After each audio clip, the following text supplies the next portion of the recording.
Baik, bismillahirrahmanirrahim. Assalamualaikum warahmatullahi wabarakatuh. Terima kasih kepada panitia Konapin 15. Izinkan saya menyampaikan presentasi artikel bersama tim Pak Dadang Sudana, MA PhD, dan Pak Eri Kurniawan PhD. Judul artikel yang sudah kami buat yaitu mengenai dengan judul Cacat Gramatikal pada Produksi Ujaran Penderita Apasia Broca.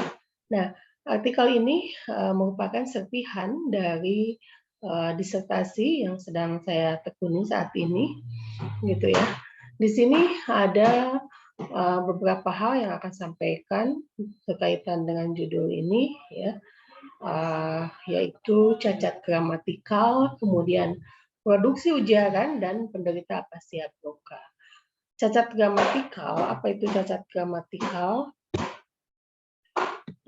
Cacat gramatikal atau disebut juga agramatisme, gitu ya. Kemudian produksi ujaran dan apasia broca. Jadi pada penelitian ini informan adalah seorang penderita apasia broca pasca ensefalitis, gitu.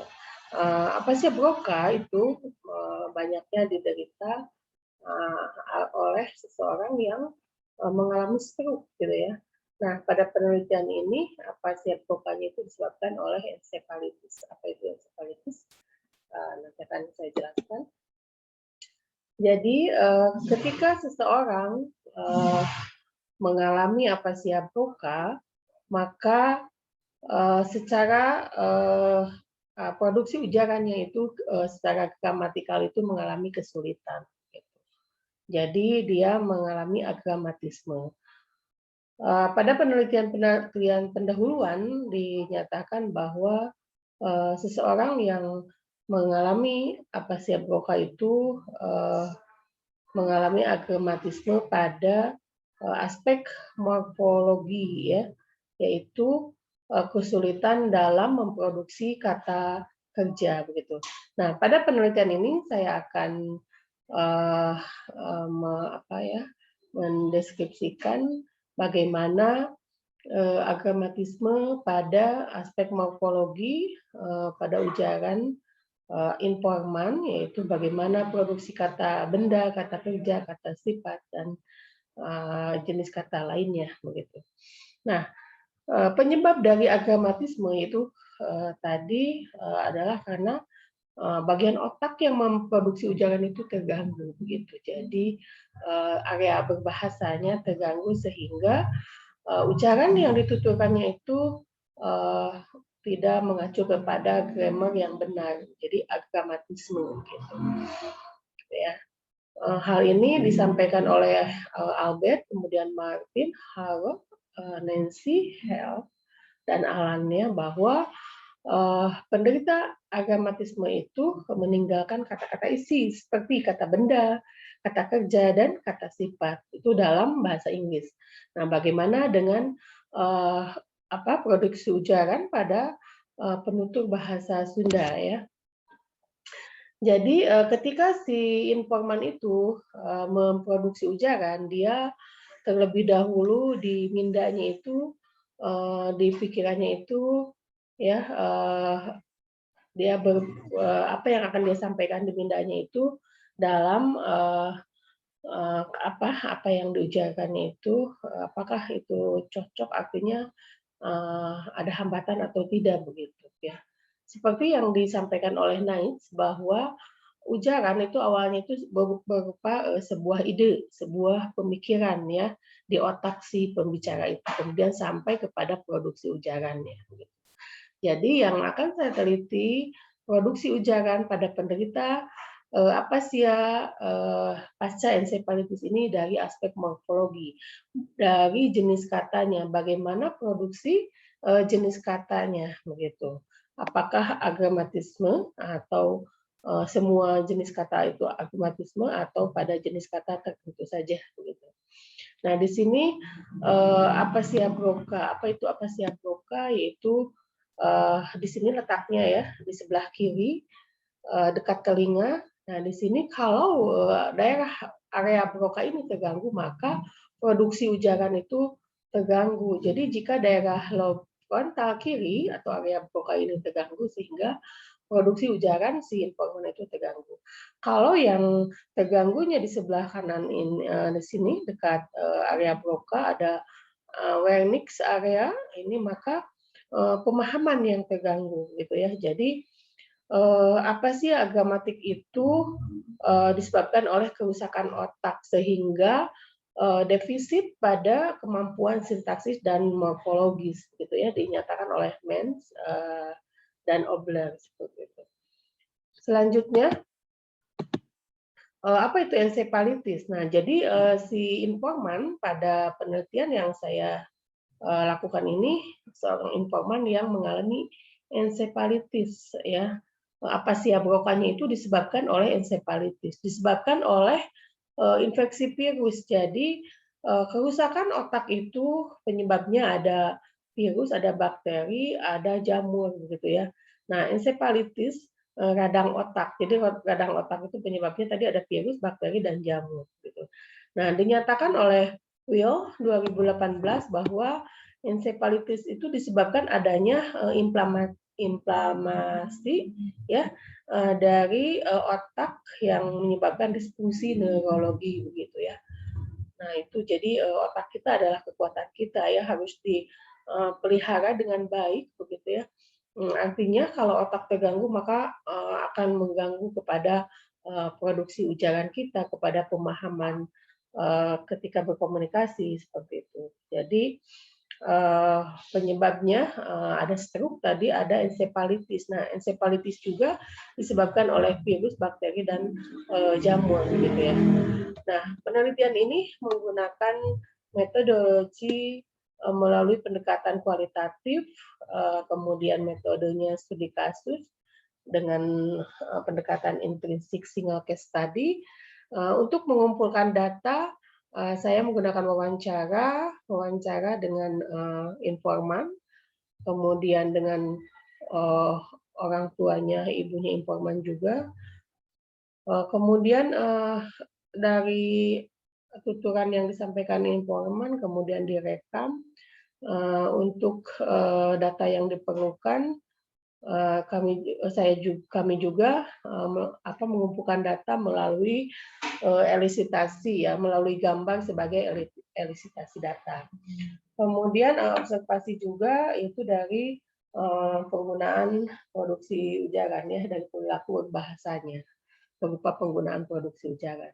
Nah, ini adalah informan ya yang berusia 24 tahun sekarang. Dia itu mengalami afasia broca pasca ensefalitis sejak usia 14 tahun, yaitu kelas 2 SMP gitu. Nah, dari produksi tuturannya ini dapat terlihat bahwa informan itu dapat memproduksi jenis kata ya, baik verba, adjektiva, nomina, adverbia, interjeksi, numeralia, dan preposisi. Nah, untuk analisis jenis kata ini, kami mengacu kepada teori Sudariat dan Katamba, begitu. Nah, di sini terlihat bahwa dari jenis kata yang diproduksi informan, produksi ujaran yang terbanyak itu yaitu jenis kata interjeksi sebanyak 15 dengan persentase 32,61%. Kemudian yang kedua adalah nomina ya, nomina sebanyak 16 kata dalam persentase 34,78%. Dalam keseharian kita memang kita lebih banyak menggunakan jenis kata nomina, jadi hal ini merupakan hal yang wajar ya. Nah, tadi interjeksi itu merupakan kedua, maaf ya. Yang pertama nomina, yang kedua interjeksi. Jadi memang dalam keseharian kita lebih banyak menggunakan jenis kata nomina gitu ya, siapapun juga. Nah, kemudian untuk interjeksi, karena informan ini setiap kalimat, setiap kata yang dia ujarkan itu ada kata si begitu, untuk dia menyebut atau memanggil ibunya si ibu gitu ya. Kemudian menyebut dirinya sendiri si Atom, menyebut nama saya si Bu Nina. Jadi ada si dan Bu itu selalu ada di setiap produksi ujaran katanya, sehingga interjeksi itu ada di perolehan produksi terbesar kedua setelah nomina ya. Kemudian produksi ujaran yang ketiga yaitu verba dengan jumlah kata 8, kalau dipersentasekan 17,40% gitu ya. Nah, untuk lebih jelasnya dapat dilihat pada diagram pie berikut ini. Jadi di sini nomina itu merupakan produksi ujaran terbesar yang dilakukan oleh seorang penderita apasia broca pasca ensefalitis. Yang kedua adalah interjeksi, yang ketiga adalah verba gitu. Nah, informan ketika memproduksi ujaran itu ya, ketika mengucapkan jenis kata adjektiva, nomina, adverbia, interjeksi, numeralia, konjungsi, dan preposisi itu tidak ada kendala, tidak ada kesulitan. Namun ketika memproduksi verba, informan mengalami kesulitan, tetapi tidak pada semua jenis kata verba yang dia produksi. Contohnya, pada kata ngantosan ini sesuai dengan gramatika bahasa Sunda ya. Dari bentuk dasar antos menjadi mendapatkan imbuhan afiks jadi ngantosan. Kemudian tunggu ini kata dasar bentuk jenis verba, kemudian ngahampura ini kata dasarnya hampura mendapatkan imbuhan menjadi ngahampura. Jadi ini sesuai dengan gramatikal ya. Kemudian kata indit juga ini merupakan jenis kata kerja. Nah, untuk kata lulumpatan, iinditan, dan liliuran, ini informan kesulitan mengucapkan atau memproduksi kata lumpat. Jadi kemudian kesulitan juga mengucapkan kata indit dan liur. Jadi untuk mengatasi kesulitan memproduksi kata kerja, informan selalu menambahkan suku kata awal pada kata kerja yang akan dia ujarkan gitu. Jadi dia akan mengujarkan kata lumpat, tapi yang diujarkan adalah lulumpatan gitu. Dia akan mengujarkan kata indit, yang dia ujarkan adalah inditan. Begitu juga untuk kata liliuran. Nah, kalau secara gramatika, jika ingin menyatakan banyak, sebetulnya ini bukan lulumpatan, tetapi lalumpatan. Di situ ada proses afiksasi berupa infix al, begitu, lalumpatan, bukan lulumpatan. Untuk inditan itu ada proses afiksasi berupa infix ar, begitu, arindit, gitu. Itu kalau menyatakan jamak. Kemudian untuk menyatakan jamak kata liur yaitu bukan liliuran tetapi laliur gitu. Nah, jadi untuk kata lulumpatan, iinditan, dan liliuran, informan mengalami agramatisme, mengalami cacat gramatikal untuk memproduksi jenis kata verba begitu ya. Tetapi untuk jenis kata lainnya aman, artinya informan dapat memproduksinya dengan benar gitu. Jadi untuk simpulannya di sini agramatisme pada jenis kata yang dialami oleh informan seorang penderita apasia broca pasca ensefalitis itu tidak pada semua jenis kata, tetapi hanya pada jenis kata kerja atau verba. Tidak semua juga gitu ya. Jadi pada sebagian jenis kata verba. Jadi memang penelitian-penelitian pendahuluan atau sebelumnya juga di bahasa lain menyatakan bahwa penderita apasia broca itu mengalami defisit pada produksi jenis kata verba gitu. Begitu juga dalam bahasa Sunda ya, setelah kami teliti ternyata informan yang mengalami apasia broca pasca ensefalitis itu defisit ya, mengalami agramatisme pada sebagian jenis kata kerja begitu. Nah, upaya responden, upaya informan untuk mengatasi produksi ujaran yang susah gitu ya, yang dia merasa kesulitan itu dengan cara melakukan pengulangan pada suku kata awal untuk jenis kata verba. Karena untuk jenis kata lainnya informan dapat memproduksi dengan baik begitu. Nah, untuk persentase jenis kata pada produksi ujaran itu tadi didominasi atau pada urutan terbesar itu jenis kata nominal, kemudian jenis kata interjeksi, ya. Yang ketiga adalah jenis verba. Demikian yang dapat saya sampaikan. Terima kasih atas kesempatan yang diberikan. Assalamualaikum warahmatullahi wabarakatuh.